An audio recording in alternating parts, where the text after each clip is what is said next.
get each other to air their concerns and to find out how we can do it better so that the aid reaches the people in Gaza and doesn't go into the wrong hands there. Finally, I'll say that there has already been a lot of efforts over the last years by really concerned people to think about what happens next in Gaza.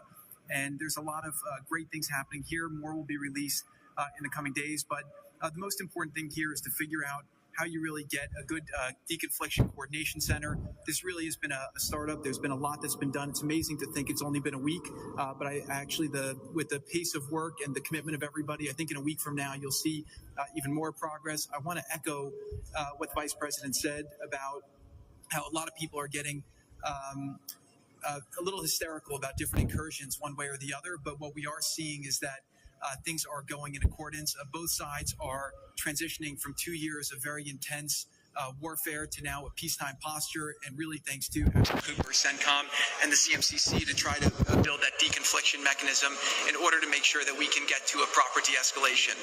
We have some flags that we put up here. This is not fully representative of the countries that are here. It's happening very rapidly, that people are agreeing to come on board, agreeing to help. People really want to be a part of this, and it's just happening very, very quickly. So he said very rapidly. Everybody's getting on board very rapidly. Remember that. We'll try to continue to give the updates as it progresses, but really just thank you to the entire team here who's made all this possible. It's been a lot of sleepless nights, around the clock effort, and it's really been great coordination. Look at the flags. You got Israel, you got us, you got Britain. Because everyone believes that it is possible to create something better in Gaza, and we have to believe it. We have to work hard for it, and if we all work hard to do that, then I do believe a great outcome is possible. Thanks, Chair. Admiral. Well, Mr. Vice President, thank you for joining us here today at the CMCC. Consistent with our Commander-in-Chief's direction, this facility will be the hub for the delivery of everything that goes into Gaza as we look to the future, delivering on the Commander-in-Chief's commitments. 200 of America's sons and daughters who wear the cloth of the nation have stepped up and are serving here. I just couldn't be prouder, and I know that you are as well. Thank you so much. Great. Thanks, Admiral. And gentlemen, we'll take a few questions now. Sir. I want to ask about the Turkish. It's very concerning for Israelis. Turkey obviously has been a supporter. What role do they have, and will they have troops that will be on the ground here or in the Gaza?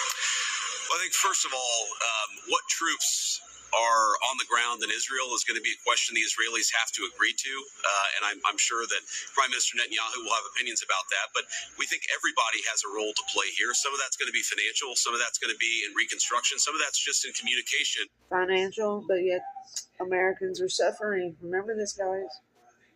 With the various parties to ensure that this deconfliction process actually works and is implemented. We're not going to force anything on our Israeli friends when it comes to foreign troops on their soil, but we do think that there's a constructive role for the Turks to play, and frankly, they've already played a very constructive role. We're very grateful for that. And you asked, they've supported Hamas in the past. No one who is a party to this conflict can look in the past and not point at something that they don't like or that they disagree with. Everybody who's been involved in this conflict can point at one other person. One of these flags can point at another flag and say, we hate that person for various reasons. The way that we're going to get to peace is to focus on the future, which is what the President of the United States has asked us to do. And we think everybody here is very willing to do that and is very eager to engage in that effort. Ma'am. The ceasefire deal took months to negotiate. What do you think are the likely ways that it will last long term? If you had to put a number on it.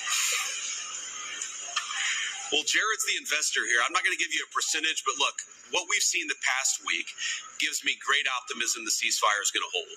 And if we get from where we were a week ago to a long-term, durable peace between Israel and Gaza, there are going to be hills and valleys. There are going to be moments where it looks like things aren't going particularly well. But given that, and given the history of conflict, I think that everybody should be proud of where we are today.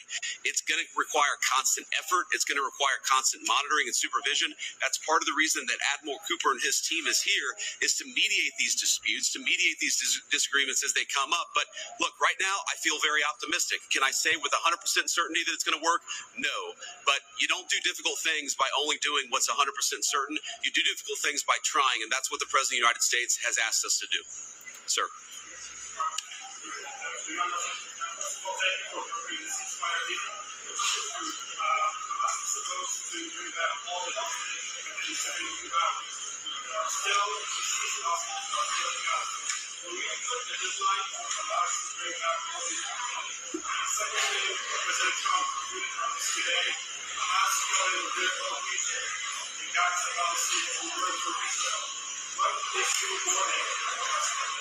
Yeah, so Steve, I'm going to ask you to follow up here, but let me say just a couple of words about the deceased hostages. I mean, one of the stations that I met with, one of the groups that's working on this that I met with earlier, they actually have a photo of the 15 deceased hostages who are still in Gaza.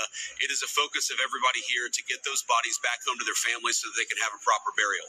Now, that said, this is difficult. This is not going to happen overnight. Some of these hostages are buried under thousands of pounds of rubble. Some of the hostages, nobody even knows where they are. That doesn't mean we shouldn't work to get them, and that doesn't mean we don't have confidence that we will. It's just a reason to counsel in favor of a little bit of patience. This is going to take a little bit of time. And look, our warning to